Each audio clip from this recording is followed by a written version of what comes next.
కాబట్టి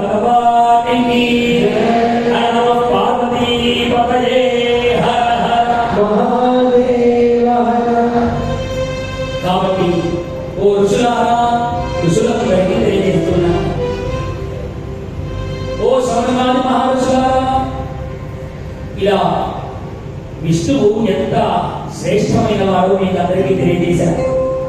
అలాంటి విష్ణువు అనేక అవతారాలను ఎత్తాడు. వాడు ఎత్తిన మత్స్యావతారమేమి, కూర్మావతారమేమి, నారసింహావతారమేమి, ఇలా ఏ అవతారం ఎత్తినా పరమాత్మ తన కొరకు అవతారాలను ఎత్తలేదు. కేవలం భక్త జన సంరక్షణ కొరకు మాత్రమే. అందుకని అన్నాడు కదా, భక్త పాలన కళా సంరంభకుడు. నారాయణుడికి తెలిసినటువంటి పని ఒకే ఒక్క పని. ఎవరైతే భక్తులుగా ఉంటారో వాళ్ళను కాపాడమన్న కళ మాత్రమే తెలిసిన వాడు నారాయణుడు. అలా మన అందరినీ కాపాడడం కొరకే ఇన్ని అవతారాలను పరమాత్మ ఎత్తాడు. ఈ భాగవత పురాణంలో పరమాత్మ ఎన్ని అవతారాలను ఎత్తినా అన్ని అవతారముల యొక్క సారము మాత్రం భక్తజన సంరక్షణమే అని ఋషులందరికీ అంతిమోపదేశం చేశాడు.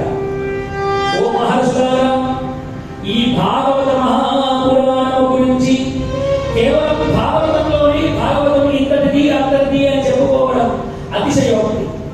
వేరే పురాణాలు కూడా భాగవతాన్ని బాగా కీర్తించాయ్యా. మీకు ఒక చిన్న కథ ద్వారా ఈ భాగవత మహాపురాణం యొక్క గొప్ప కథను చెప్తాను వినండి, గొప్పదనాన్ని చెప్తాను వినండి. ఇది పద్మపురాణంలో చెప్పబడింది. ఒక గ్రామంలో ఆత్మదేవుడు అని బ్రాహ్మణుడు నివసించేవాడు. ఆత్మదేవుడు త్రికాల సంధ్యావందనములు ఆచరిస్తూ అద్భుతంగా వేదములను పఠించి పాపం వాడు రోజు అందరి ఇళ్లను తిరుగుతూ సాహిత్యములను స్వీకరించి పప్పు బియ్యము స్వీకరించి ఇంటికి వెళ్ళేవాడు. అలా ఇంటికి వెళితేనే భార్య భోజనం పెట్టేది. దాని పేరు దుందుభి. మహాపురుషురాలు. భర్త తెచ్చి పెడితే తప్ప వండి పెట్టేది కాదు ఆవిడ. ఇలా కాలం గడుస్తూ ఉంటే ఆత్మదేవుడికి కావలసినంత ఐశ్వర్యము, ధనం, ధాన్యం అన్ని సమకూరుతూ ఉన్నాయి.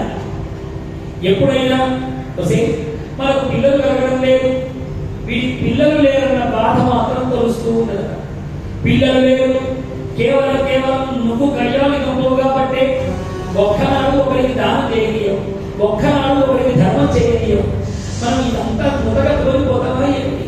కాబట్టి దానం ధర్మం చేద్దాము అంటే అదన్నీ ఇలా దాచిపెట్టేసుకునేది. ఒక్క రూపాయి కూడా ఎవరికి దానం చేయించేది కాదు. ఆత్మదేవుడు పాపం ఏం చేయాలో తోచగా ఒకనాడు ఏడుస్తూ ఆ గ్రామం వెలుపల ఉన్న చెరువు గట్టుకు వెళ్ళి కూర్చున్నాడు. ఏడుస్తూ, హే నారాయణ నారాయణ, నాకు అన్నీ ఇచ్చావురా నారాయణ, కానీ అపుత్రస్య గతిం నాస్తి. సంతానం లేకపోతే గతి లేదు కదా. నేను పోయిన తర్వాత నాకు పిండాలు పెట్టేవాడు, కాబట్టి నాకు ఒక్క కొడుకు కావాలరా నారాయణ అని ఏడుస్తూ ఉన్నాడు. వీడు ఆ చెరువు కట్టున తదేకంగా ఏడుస్తూ ఉంటే కాషాయ వస్త్రధారి అయినటువంటి ఒక సన్యాసి అక్కడికి వచ్చాడు.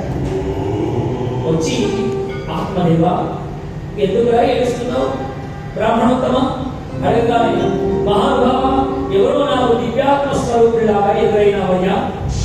నాకు కావలసినంత ఐశ్వర్యం ఉన్నది, ధనం ఉన్నది, ధాన్యం ఉన్నది, కానీ నాకు ఒక పుత్ర సంతానం లేదు. నాకు సంతానమే లేదు. కాబట్టి నాకు సంతానం పొందే మార్గం ఏదైనా చెప్పండి అన్నాడు. అనగానే వీడు అడిగేది ఎవరిని అడుగుతున్నాడు? సన్యాసిని అడుగుతున్నాడు. సన్యాసి అన్నాక, ఆత్మదేవ ఈ లోకంలో భార్య ఎవరు, పిల్లలు ఎవరు? నీవు ముందొచ్చావు, నీ తర్వాత నీ భార్య వచ్చింది, తర్వాత పిల్లలు వస్తారు. ఈ క్రమంలోనే మరి అందరూ వెళ్ళిపోతారా అంటే, నీకు తర్వాత వచ్చిన నీ పిల్లవాడు ముందు వెళ్ళిపోవచ్చు, నువ్వు ముందు వెళ్ళిపోవచ్చు, లేదా నీ భార్య వెళ్ళిపోవచ్చు. ఈ లోకంలో ఎవరు ఎప్పుడు వస్తారో ఎప్పుడు వెళ్ళిపోతారో తెలియదు. కాబట్టి ఎవరికెవరయ్యా అసలు భార్య ఏమిటి, పిల్లలు ఏమిటి? ఈ భార్య, పిల్లలు, ఈ సంసారము, లంపడము ఇవన్నీ వదిలిపెట్టు. ఇదిగో నా జోలలో ఇంకో జత కాషాయ వస్త్రాలు ఉన్నాయి, ఇవి ఇస్తా. నాతో పాటు దండక మండలాలు పట్టుకొని నీవు కూడా సన్యాసం తీసుకో అన్నా. అదేమిటయ్యా పిల్లలు కావాలంటే సన్యాసం అంటావేమిటి? ఇస్తే పిల్లల కోసం నాకేదైనా ఇప్పు, లేదా ఇక్కడ నుండి వెళ్ళిపో, ఇప్పుడే ఈ చెరువులో దూకి నా ఆత్మత్యాగం చేస్తాను అన్నాడు. అనగానే ఇంకా ఈ ఆత్మదేవుడికి ఎంత చెప్పినా వీడికి అర్థం కాదు. సరే నీ ఇష్టము, కానీ ఆత్మదేవ ఇప్పుడు నేను చెప్పేటువంటిది చాలా జాగ్రత్తగా విను. నేను ఒక దివ్యమైనటువంటి పండును నీకు ప్రసాదిస్తా. ఈ పండును తీసుకువెళ్ళి నీ భార్య చేతిలో పెట్టు. నీ భార్య సత్యవాక్ పరిపాలన కలిగి భూతలయను కలిగి ప్రాతకాలమున నిద్రలేచి హరినామ సంకీర్తనతో కూడా దాన ధర్మములు చేసిన సంతానము కలుగు. దానికి ఏది ఇష్టం లేదో అన్ని అవే చెప్పాడు. దానికి దాన ధర్మాలు ఇష్టం లేదు, పొద్దులు లేవడం ఇష్టం లేదు, భగవంతుడి సేవ ఇష్టం లేదు. ఇవన్నీ చేసి పండు తింటే నీ భార్యకు సంతానం కలుగుతుంది అన్నాడు. పాపం వీడికి ఏమో సంతానం కావాలన్న కోరిక.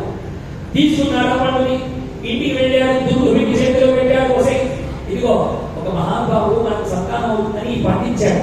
ఈ పండు తిని నీవు రోజులాగా కాకుండా రేపటి నుంచి ఉదయాన్నే చక్కగా సత్యములు పలుకు, కర్కశముగా మాట్లాడడం మానేయు అని అన్ని మంచి గుణాలను ఆ ఋషితుల్యుడు ఆ సన్యాసి ఏవైతే చెప్పాడో అవన్నీ చెప్పాడట.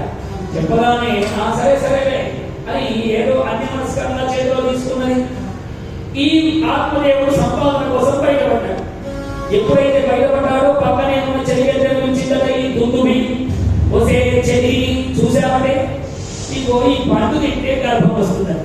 ఎంత చిత్రమధుడు అని అలా చెబుతూ, అసలు గర్భం వస్తే ఇంత పెద్ద పొట్టతో నా అందమంతా ఏం కావాలి?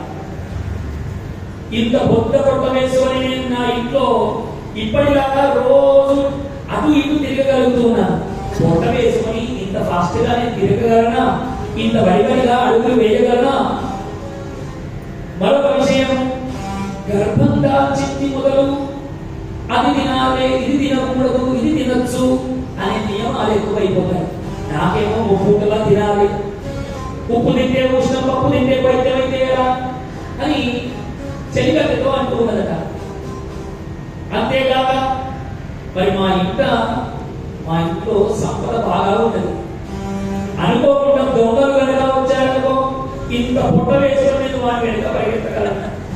కాబట్టి ఈ పండు తింటే గర్భం వస్తుంది. ఇంత చిత్రమో చూడవే. మరొక విషయం, మా ఆయన ఈ పండు ఇస్తూ అందరితో నవ్వుతూ మాట్లాడమని చెప్పాడు. అది ఒకటే కదా నాకు చాలా. ఎప్పుడు ఆ ఇంటమ్మా ఏం పెట్టే, ఈ ఇంటమ్మా ఏం పెట్టే అని వాళ్ళ వీళ్ళ ముచ్చట్లన్నీ తెలుసుకోవడమే నాకు ఇష్టం. కానీ ఎవరి గురించి మాట్లాడుకుంటానే నేను ఉండగలనే అని చెలికత్తెతో ఒక గుణాలన్నీ చెబుతూ ఉన్నది. మరో విషయము, నేను ఎప్పుడైతే గర్భాన్ని ధరిస్తాను, పురుడు కోసుకోవడానికి పుట్టింటికి వెళ్ళాలి. ఇదే సందు చూసుకొని మా ఆడపడుచు నా ఇంటికి వచ్చి ఇల్లంతా గుల్ల చేసేస్తున్నాడు. కాబట్టి ఈ పండు తినడం అవసరం అంటావా, గర్భం తెచ్చుకోవడం అవసరం అంటావా అని అన్యమనస్కంగా తన చేతిలో ఉన్న పండును తన యొక్క కోశాలలో ఉన్న గోగు నోట్లో పెట్టేసింటాడు. ఇప్పుడు ఆత్మదేవుడు తన సంపాదన అంతా ముగించుకొని ఇంటికి వచ్చే సమయం అయింది. సమయం కాగానే దీనికి భయం వేసింది. అమ్మో, ఇప్పుడు పండు తిన్నావా అని అడుగుతాడు. తిన్నా అని చెప్పాననుకో, మరి గర్భం రాకుంటే నన్ను నిందిస్తాడు. కాబట్టి ఇప్పుడు ఏం చేయాలి? వెంటనే దాని అక్కను అడిగిందట. దీనికే ఈ లక్షణాలు ఉంటే అక్క ఇంకెంత చిత్రంలో. అక్క పూర్ణ గర్భంలో ఉన్నదట. 9 మాసాల నుండి గర్భవతిగా అప్పుడే గర్భాన్ని ధరించిందట. ధరించగానే ఆ అక్కకు జరిగిన విషయం అంతా చెప్పింది. అక్క ఇదిగో 20 మంది గారు పండించారే, అది నేను అనుకోకుండా అవునొట్టు పెట్టేసి అయితే ఏమంటావి? నాకు ఇప్పటికే 7 మంది పిల్లలు ఉన్నారు. ఇదిగో ఇప్పుడు మళ్ళీ గర్భాన్ని ధరించారు. కాబట్టి ఇప్పుడు పుట్టే పిల్లవాడిని నీకే ఇచ్చి వేస్తా. అన్ని రోజులు నువ్వు నాతో పాటుగా నువ్వు కూడా గర్భవతిలాగా నటించు, పొట్టలో అన్ని బిడ్డ పేరికలు పెట్టేసుకో అని చెప్పేటాడు. చూడండి ఎంత దుర్మార్గమైన ఆలోచన. ఇంకేముంది, ఈ దుందుబి అక్క చెప్పిన మాట నచ్చింది, గుడ్డె పేలికలు పెట్టుకోవడానికి సిద్ధపడింది.